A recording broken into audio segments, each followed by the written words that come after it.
आप सभी को मेरा प्यार भरा नमस्कार। आशा करता हूँ कि आप मस्त और ज़बरदस्त होंगे। दोस्तों, आज हम टेंस के 10 इम्पोर्टेंट PYQ करने वाले हैं। दोस्तों, इनके आंसर्स आपको कमेंट बॉक्स में मेरे को लिख कर बताने हैं। हमारा दोस्तों फर्स्ट क्वेश्चन है, ही ब्लैंक प्लेइंग क्रिकेट नाउ।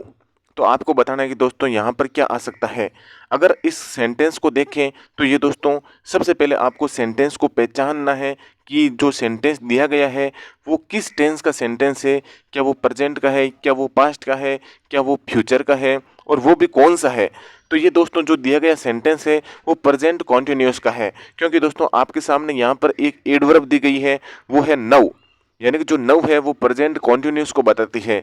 और इसी प्रकार दूसरी एडवर्ब्स की बात करें तो वो हो सकती है at this time, at this moment. तो इस प्रकार की जो एडवर्ब्स होती है वो प्रेजेंट कॉन्टिन्यूस को बताती है। तो इसके अनुसार दोस्तों यहाँ पर आपका राइट आंसर होने वाला है he is playing cricket now. तो राइट आंसर होने वाला दोस्तों इज ऑप्शन नंबर डी, इसका राइट आंसर होने वाला है he is playing cricket now. हमारा दोस्तों नेक्स्ट क्वेश्चन है, आई blank up early in the morning. यानी कि मैं सुबह जल्दी उठता हूँ। तो इसमें दोस्तों कौन सा ऑप्शन आपके अनुसार सही होने वाला है। अगर दोस्तों इस सेंटेंस की बात करें तो ये दोस्तों सेंटेंस प्रेजेंट सिंपल का है। यानी कि ये आपका बताता है आपकी जो हैबिट है या आपकी जो रिपीटेड एक्शन है, यानी कि एक सी क्रियाविधि जो आप हमेशा करते हो, जो आपकी एक आदत है। तो उस प्रकार की एक्टिविटी को बताने के लिए दोस्तों आप प्रेजेंट सिंपल का यूज करते हो। और प्रेजेंट सिंपल में दोस्तों वर्ब की फर्स्ट फॉर्म आती है।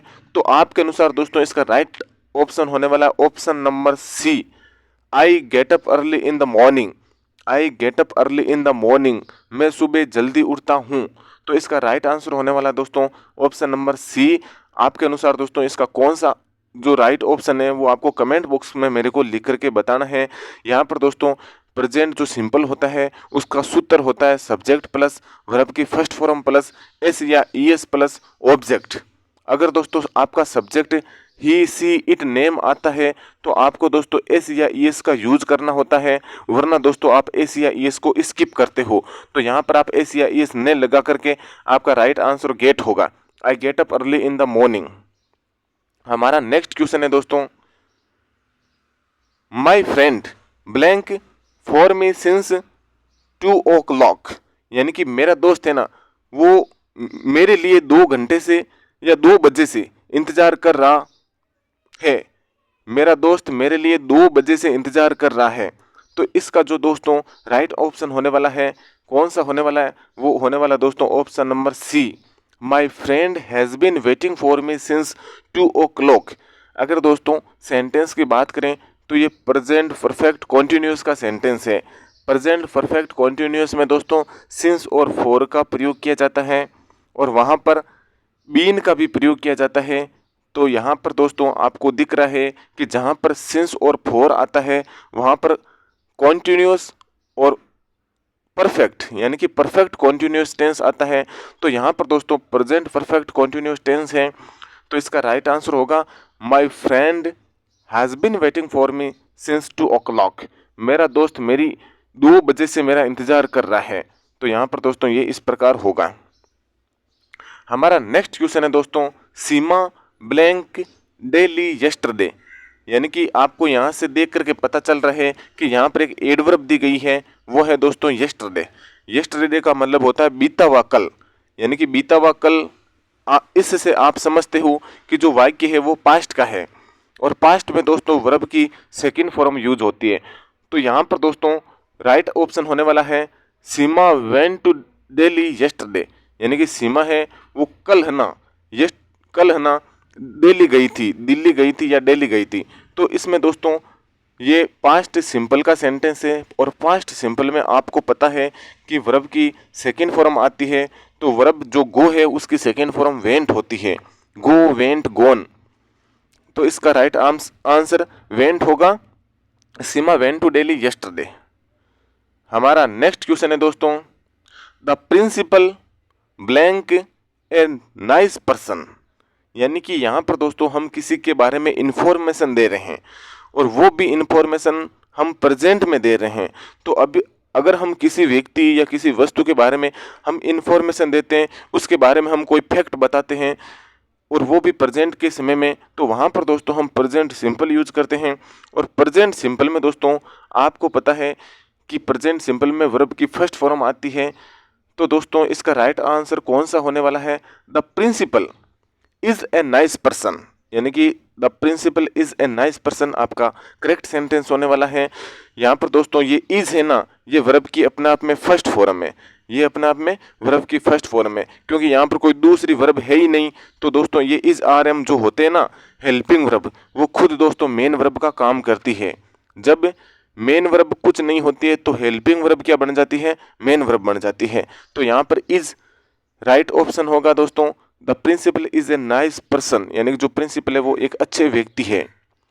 हमारा नेक्स्ट क्वेश्चन है दोस्तों, one of my books missing, यानी कि जितनी भी मेरे पास में बुक्स है ना, जितनी भी मेरे पास में बुक्स है उनमें से एक बुक है ना वो अभी क्या है? मिसिंग में है, यानी कि वो खो गई है या मिस हो गई है।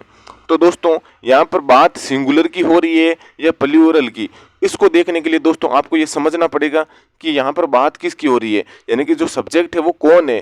कि हमें सब्जेक्ट दोस्तों बुक को मानना है या हमें सब्जेक्ट वन को मानना है। तो इस प्रकार की सेंस में दोस्तों आपको सब्जेक्ट वन को मानना पड़ेगा और वन के अनुसार आपको सिंगुलर वर्ब यूज करनी पड़ेगी, क्योंकि आप अपनी जितनी भी किताबें हैं ना उनमें से एक किताब की बात कर रहे हो। तो जितनी भी किताबें हैं उनमें से आप एक किताब की बात कर रहे हो, तो आप सिंगुलर चीज़ को बताने की कोशिश कर रहे हो। तो यहाँ पर दोस्तों राइट ऑप्शन होगा इसके अनुसार इज, यानी कि one of my books is missing, मेरी जितनी भी किताबें हैं ना, मान लो 100 किताबें हैं, उनमें से एक किताब मिसिंग में है। तो वहाँ पर दोस्तों आप सिंगुलर की बात कर रहे हो, तो one of my books is missing आपका राइट सेंटेंस होने वाला है। हमारा नेक्स्ट क्वेश्चन है दोस्तों, ईदर ही और आई मिस्टेकन, ईदर ही और आई, ईदर और आई का मतलब होता है दोस्तों या तो वो या मैं, यानी कि ईदर जो और है वो अपने आप में एक चीज को बताने की कोशिश करते हैं, यानी कि दो में से कोई एक, दो में से कोई एक। तो आपको यहाँ पर दोस्तों जो वर्ब यूज करनी होती है वो दोस्तों वर्ब के जो निकट वाला सब्जेक्ट होता है उसके अनुसार यूज करनी होती है।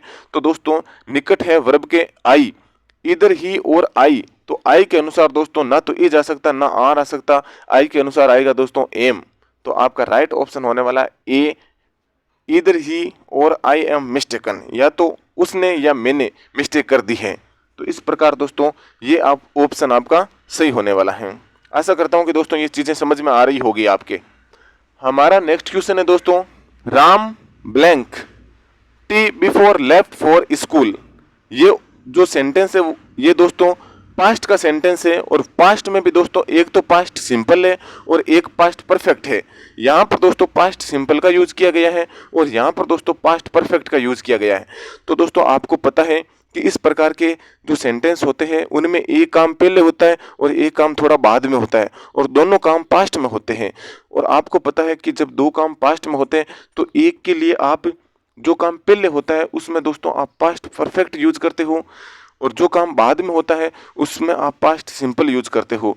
तो इस सेंटेंस का मतलब है दोस्तों, he had taken tea before left for school, यानी कि वो स्कूल जाने से पहले ना चाय ले चुका था, यानी कि उसने ना स्कूल जाने से पहले चाय ले ली थी या चाय पी ली थी। तो इस प्रकार दोस्तों यहाँ पर जो राइट ऑप्शन है वो होने वाला है D, he had taken T, he had taken tea before left for school. यहाँ पर दोस्तों लेफ्ट सेकंड फॉर्म है और वो बताती है पास्ट सिंपल को, और ये है पास्ट परफेक्ट। यहाँ पर पास्ट सिंपल, यहाँ पर पास्ट परफेक्ट है। तो इस प्रकार दोस्तों इसका राइट ऑप्शन होने वाला ऑप्शन नंबर डी। हमारा नेक्स्ट क्वेश्चन है दोस्तों, someone has my book, someone has steal stole stolen या विल स्टील, यानी कि किसी ने मेरी किताब चुरा ली है, यानी कि ये दोस्तों सेंटेंस है वो प्रेजेंट परफेक्ट का है, यानी कि किसी ने मेरी किताब चुरा ली है। तो इसका मतलब आपका जो काम है वो हो चुका है, चुराने का काम हो चुका है। तो यहाँ पर दोस्तों राइट आंसर होने वाला है कौन सा होने वाला है, वर्ब की थर्ड फॉर्म वाला होने वाला है, क्योंकि प्रेजेंट परफेक्ट में दोस्तों हैज या हैव के बाद में वर्ब की थर्ड फॉर्म आती है। तो वर्ब की थर्ड फॉर्म दोस्तों आपको याद रखनी है, स्टील स्टोल स्टोलन होता है। तो ये दोस्तों stolen someone has stolen my book आपका राइट आंसर होने वाला है।